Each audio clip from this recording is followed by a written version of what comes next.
From classrooms to careers, bright futures are near as K-12 and beyond, empowering educators right here. Tune in to AUK 98.7 where excellence begins.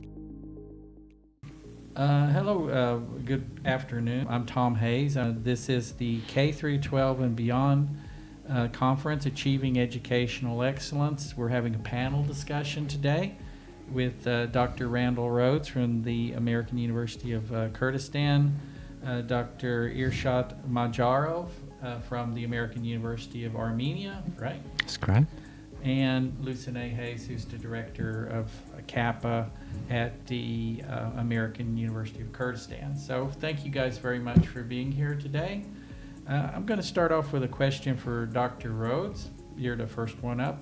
I just wanted to ask you, first of all, if you could tell us a little bit about yourself and how long you've been here at the university. Just a little basic background information about yourself would be great. I'm Randall Rhodes, president of the university. I arrived in the midst of COVID in August 2020. Previously, I was at the American University of Armenia as provost and dedicated to the introduction of American-style education in various areas of the world and ensuring that students are getting international best practices in teaching and learning, and also with a focus on ensuring that the institution works as a conveyor of impact, a developer of impact, a promoter of impact on the local, regional, and national countries in which we reside. Okay. Well, thank you very much, Dr. Rhodes. I want to ask you our first question today then is, what do you think are the most significant challenges facing K-12 education today? The biggest challenge is, first of all, facilities. Children go to school on split shifts. So sometimes a school will have 2-3 shifts, which means students only attend for 3.5, 4 hours, and therefore are working on homework for 3 hours in the afternoons.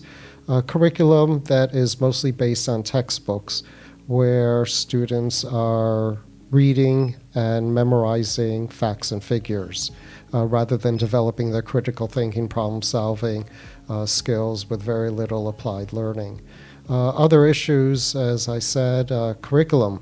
We need to establish a greater sense of student outcomes, the whole concept of what a student needs to learn at various grade levels, how do we measure it, assessment and monitoring, and ensuring that the teachers have the right backgrounds and enough capacity building and professional development that they can actually deliver 21st century education, pedagogy, innovation, creativity within the classroom.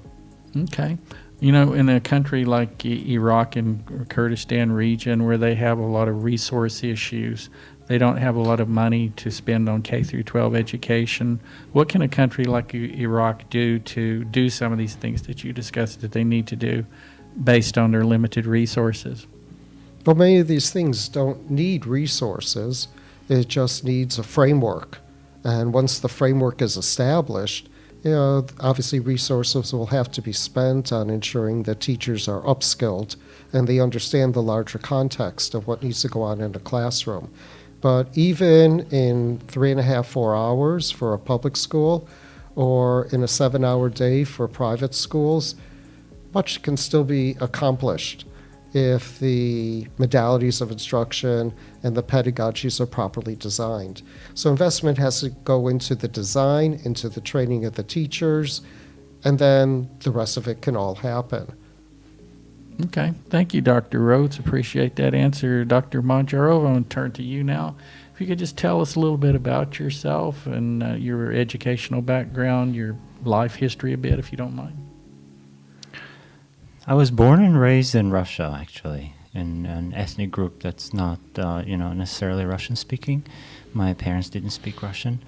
I moved to the U.S. at some point, got educated there, worked there, and then went to Armenia. So we've lived there Me and my family for 16 years now in Armenia, working at the American University of Armenia. So at this university, we have a degree, teaching English as a foreign language. It's a master's degree. We're prepared teachers of English. We also have a certificate degree. This much at this point. Okay. I used to teach at that university as well a long time ago. Yes, indeed. I remember when we first came there, it was, I believe, Elysia Kakajian was running that program. So, yeah, so it's interesting to see you. Loucine, Miss Hayes, I was just wondering if you could tell me a little bit about yourself before we get into questions here. Yeah, I was born and raised in Armenia, then moved to US. I also worked at the American University of Armenia, hence the linkage perhaps. And presently I am the director of the Center for Academic and Professional Advancement.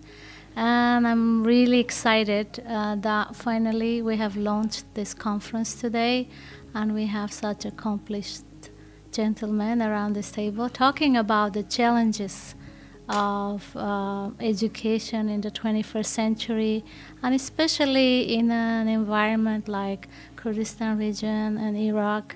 And I wanna, even though you didn't ask, but I do wanna say, yes, sometimes it's not the lack of money, but it's lack of power, willpower, and framework where things don't get done. And hopefully this conference will clearly set that message and start that movement. Well, can I ask you a follow-up question on what you just said? What do you exactly hope to achieve from this conference then? The conference is a precursor to really spark the curiosity of learning for educators to explore how much talent is out there and how much we can learn from each other, to start a conversation for definition what is educational excellence, and to give the resources, hands-on resources, to educators in the region to go and practice that in their schools.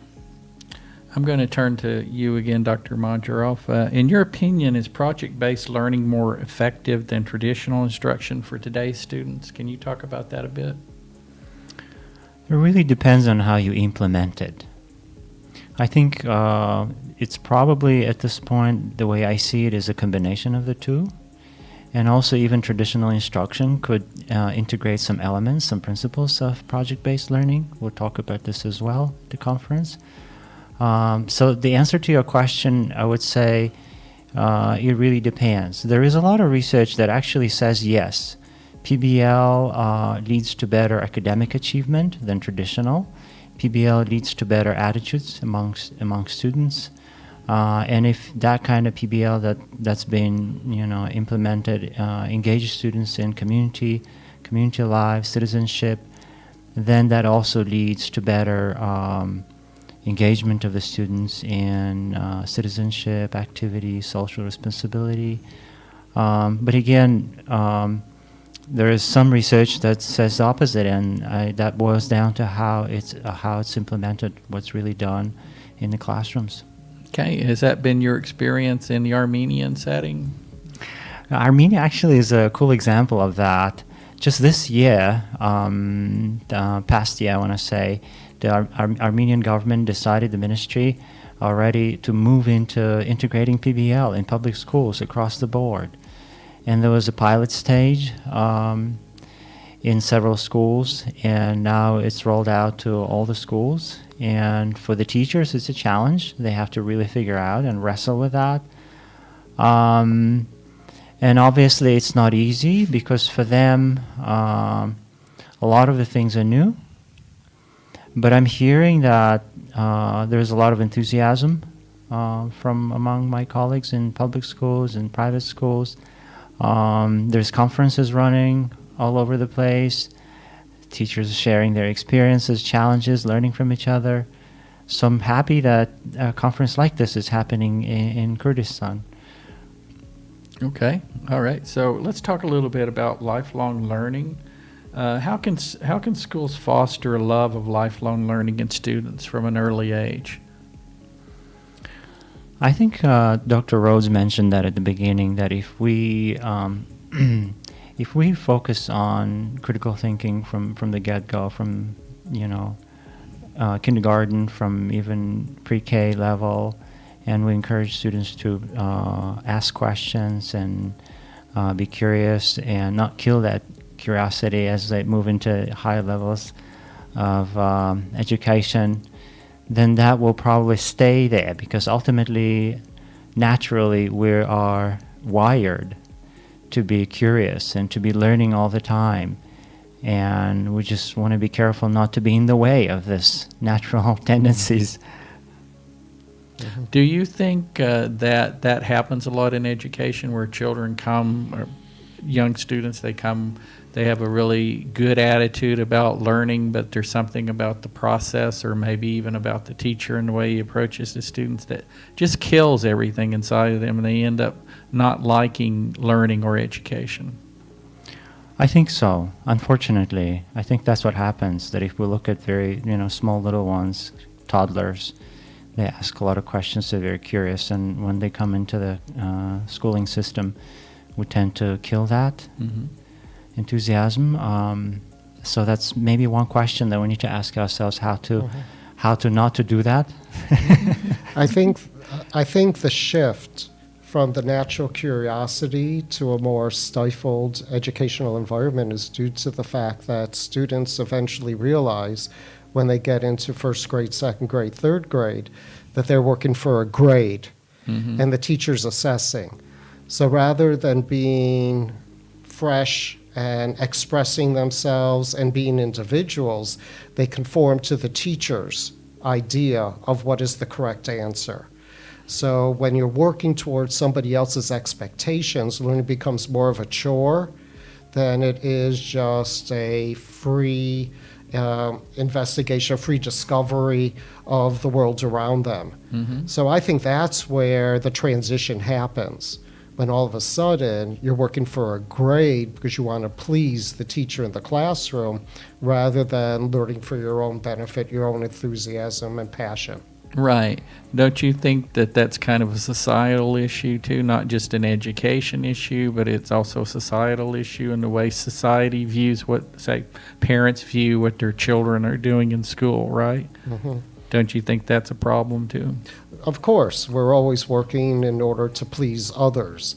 But I think if we find the right pedagogy, if we find the right teaching methods, there can be a very good balance in the classroom.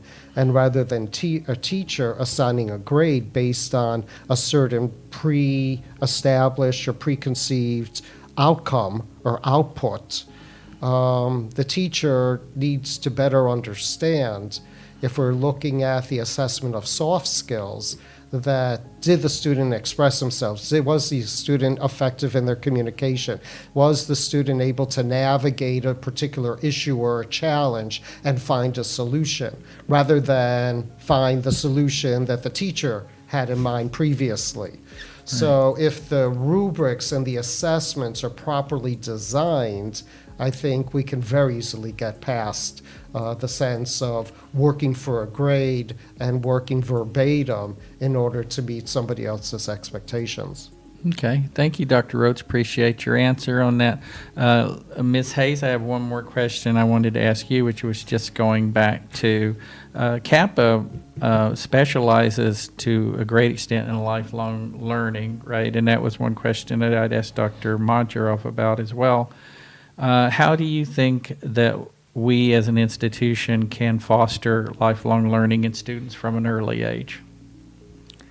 I think the fact that the Center for Academic and Professional Advancement exists at AUK, it's already a loud testament that university has made a very sound step towards that notion. And the fact that throughout the 3 years that we exist, we have outreached more than 3,000 students already, amongst them over 1,000 young learners, is a testament also that lifelong learning, that curiosity can be sparked, can be ignited, and then we just need to continue nurturing that curiosity. And I do agree that sometimes society comes into place and there is some sort of complacency to why study, I got my diploma, now the government needs to give me a job, right? But we know it doesn't work that way. And I think that our challenge is not as much the young learners. Our challenge is actually maybe 30 years old and up. They need to understand that they need to upskill, reskill, to stay current and to find jobs and to stay relevant, rather than think that, okay, I got my education and that's it. So I would be accomplished, let's say, as a lifelong learning warrior, that's what I call myself, if I could get more students in that category. Let me just ask one real quick follow-up question on that, because you talked about people who are age 30 plus, who are already set in their ways, who their mind is already established a certain way of looking at the world, which might not be conducive to lifelong learning. So how do you get to those people? How do you affect them and get them back into the classrooms again, I guess you could say? Well, one way, for example, is today's conference. The average age, if we look, is 30 and plus, right? We have some younger learners there, but most of the participants are. So if we create the environment, right, where people feel that they are growing, there is a benefit. And there is a benefit not only that they can come and take, but they can give too. They have to be part of the solution, right? That we can also learn from them. Now, creating that environment, that framework that also Dr. Randall was talking about, is what will enable us to achieve that. Okay. Well, I think that's about all we have time for today. So I wanted to thank all of you for coming for the interview. And this is for the K through 12 and Beyond conference, which I believe is ending today, right? Yes, it's a one-day conference, Achieving Educational Excellence, and hopefully by the end of the day, we will figure out what does it take to achieve that. Thank you. I'm sure you will. Thank you very much for coming. Thank you. Bye-bye. Thank you. You've been listening to K-12 and Beyond, where teaching meets tomorrow. Keep aiming for excellence only on AUK 98.7.